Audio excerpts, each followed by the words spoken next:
కర్నూలు జిల్లాలో మహిళా స్త్రీ శక్తి భవనంలో విఏఓలు డ్వాక్రా సంఘాల లీడర్లతో సమావేశమైనటువంటి రాష్ట్ర పంచాయతీరాజ్ అండ్ రూరల్ డెవలప్మెంట్ ప్రభుత్వ సలహాదారులు పోతిరెడ్డి నాగార్జునరెడ్డి కర్నూలు జిల్లాలో రాష్ట్ర పంచాయతీరాజ్ అండ్ రూరల్ డెవలప్మెంట్ ప్రభుత్వ సలహాదారులు Pothireddy Nagarjuna Reddy AP DRDA AP PDA Saleem జిల్లా మహిళా సమైక్య అధ్యక్షురాలు ఏపీఎం డ్వాక్రా సిబ్బందితో సమావేశమయ్యారు. ఈ సందర్భంగా రాష్ట్ర పంచాయతీరాజ్ అండ్ రూరల్ డెవలప్మెంట్ ప్రభుత్వ సలహాదారులు పోతిరెడ్డి నాగార్జునరెడ్డి మాట్లాడుతూ 2014 నుండి 2019 వరకు టీడీపీ మాజీ ముఖ్యమంత్రి నారా చంద్రబాబు నాయుడు ఎన్నికల ముందు ఇచ్చినటువంటి హామీలను ఏ ఒక్కటిగా పూర్తిగా నెరవేర్చలేదని పేర్కొన్నారు. ఇక జగనన్న 2019లో ఎన్నికల ముందు ఇచ్చినటువంటి హామీలను నవరత్నాల కార్యక్రమాలను 199% పూర్తి చేయడం జరిగిందని ఆయన పేర్కొన్నారు. ఇక రాష్ట్ర ముఖ్యమంత్రి వైఎస్ జగన్మోహన్ రెడ్డి ఆసరా 0 వడ్డీ పూర్తిగా ఇవ్వడం జరిగిందని, చేయూత కూడా ఇప్పుడు ఇవ్వడం జరుగుతుందని ఆయన అన్నారు. ఇక ప్రతి మహిళా అకౌంట్లో లక్షల రూపాయలు వివిధ సంక్షేమ పథకాల ద్వారా వేయడం జరుగుతుందని, కావున జగనన్నను మళ్లీ ముఖ్యమంత్రిగా చేసుకోవాల్సిన బాధ్యత మనందరిపై ఉందని ఆయన పేర్కొన్నారు. అందరికీ కూడా పేరు పేరు నా హృదయపూర్వక నమస్కారాలు తెలియజేస్తున్నా. నేను నా పేరు నాగార్జునరెడ్డి, ప్రభుత్వ సలహాదారునిగా పంచాయతీరాజ్ అండ్ రూరల్ డెవలప్మెంట్ దాంట్లో నేను సీఎం గారు నన్ను నియమించడం జరిగింది. నేను ఇప్పటికీ 18 జిల్లాలు తిరిగాను. 19వ జిల్లా కర్నూలు జిల్లా. ఈరోజు నేను ఇక్కడ మీకు రావడం, మీకు కలవడం, మీకు ముఖాముఖి మాట్లాడాలా, ఈ విషయాలన్నీ కూడా సీఎం గారి దృష్టికి సీఎం ఆఫీసు తీసుకుపోవాలి. ఎంత ఒక రికార్డెడ్గా తీసుకుపోయి మీ భావాలు ఏలా ఉన్నాయి, మీరు 2014 నుంచి 19 వరకు నారా చంద్రబాబు నాయుడు గారు 660 హామీలు ఇచ్చాడు.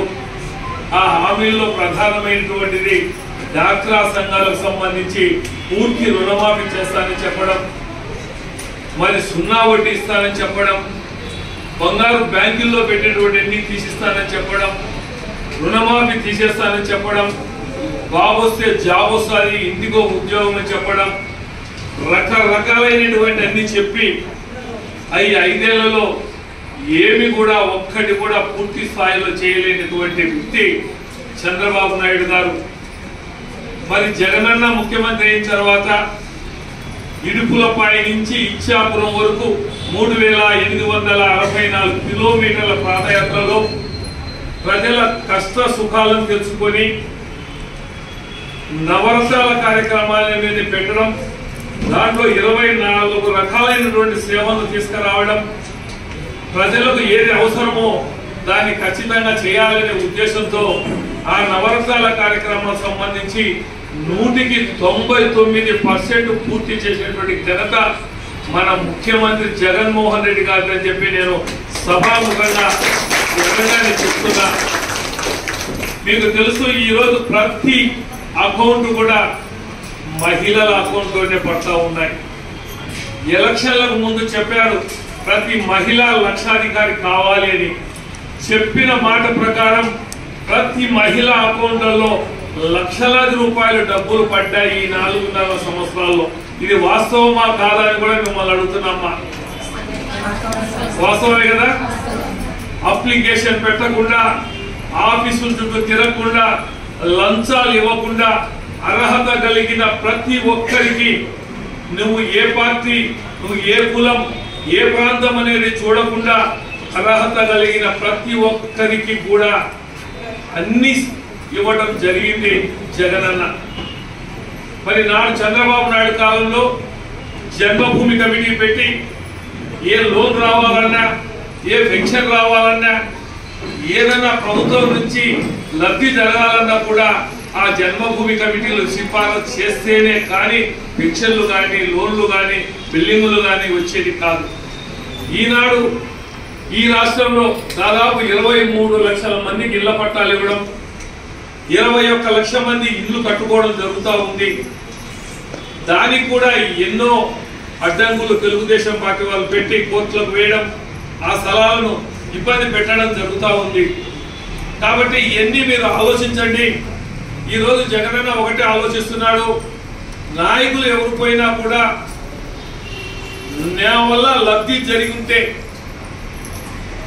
మీరు మనస్సాక్షిగా నాకు ఓటు వేయండి, లబ్ధి జరిగి ఉంటేనే వేయండి అని చెప్పగలిగే నాయకుడు, దమ్మున్న నాయకుడు ఒక రాజశేఖర జగన్మోహన్ రెడ్డి అని చెప్పి. ఎందుకంటే ఎలక్షన్ల ముందు అన్ని హామీలు ఇస్తారు, అది చేస్తాం ఇది చేస్తామని. ఈయన అట్లా చెప్పడంలే. నా వల్ల మీకు లబ్ధి జరిగే ఉంటే మీరు నాకు సహాయం చేయండి అని చెప్తున్నాడు. కాబట్టి మీరు ఆలోచించండి, ఒక్క మహిళ 100 మందితో సమానం. ఎందుకంటే మగవాళ్ళకు కొంతమంది ప్రలోభాలు పెట్టచ్చు, రకరకాల ప్రలోభాలు పెట్టచ్చు, మందు తాపడం కానీ ఇంకొకటి బిర్యానీలో ఏదో ఒకటి చేసినా కూడా ఆడవాళ్ళు ఒకరు చెప్తే వినేవాళ్ళు కాదు. వాళ్ళ మనస్సాక్షిగా వాళ్ళకు ఏది లబ్ధి జరిగిందో దానికే చూస్తారు, దానికే వేస్తారనే నమ్మకం మన జగనన్నకు మీ మీద ఉంది అని చెప్పేదానికి కూడా నేను నిజంగా చెప్తున్నాను. ఆయన చెప్పేది ఒకటే, నేను పైన దేవుని నమ్ముతాను, రెండవది ప్రజలు నమ్ముతానని చెప్పడం జరుగుతూ ఉంది. కాబట్టి ఈ నాయకులు ఈ పక్క టికెట్ ఇస్తే ఈ పక్క పెట్టచ్చు, ఈ పక్క టికెట్ ఇవ్వకపోతే ఆ పక్క పెట్టచ్చు, సిద్ధాంతాలే పాడులా ఏమిలే. కానీ ప్రజల మీద నమ్మకంతో ఈరోజు దివంగత ముఖ్యమంత్రి రాజశేఖర రెడ్డి గారి కుమారునిగా జగనన్న చేస్తున్నటువంటి అభివృద్ధి సంక్షేమం. ఈరోజు ఒకప్పుడు తెలుగుదేశం పార్టీ ఉన్నప్పుడు డాక్రా మహిళలకు సంబంధించి గతంలో మీరు ఆలోచించండి, బ్యాంకీలో అకౌంట్ ఓపెన్ చేసుకోవాలంటే నెలల తరబడి తిరుగుతూ ఉన్నారు. ఎవరో ఒకరు రికమెండేషన్ చేస్తే కానీ అకౌంట్ ఓపెన్ చేసే వాళ్ళు ఉన్నారు. చేసిన చాలా రోజుల తర్వాత 1 లక్ష రూపాయలు 2 లక్షల రూపాయలు లోన్ ఇస్తే అది మహా గొప్ప. కానీ ఈనాడు 20 లక్షల వరకు కూడా మీకు లోన్లు ఇవ్వడం జరుగుతూ ఉంది.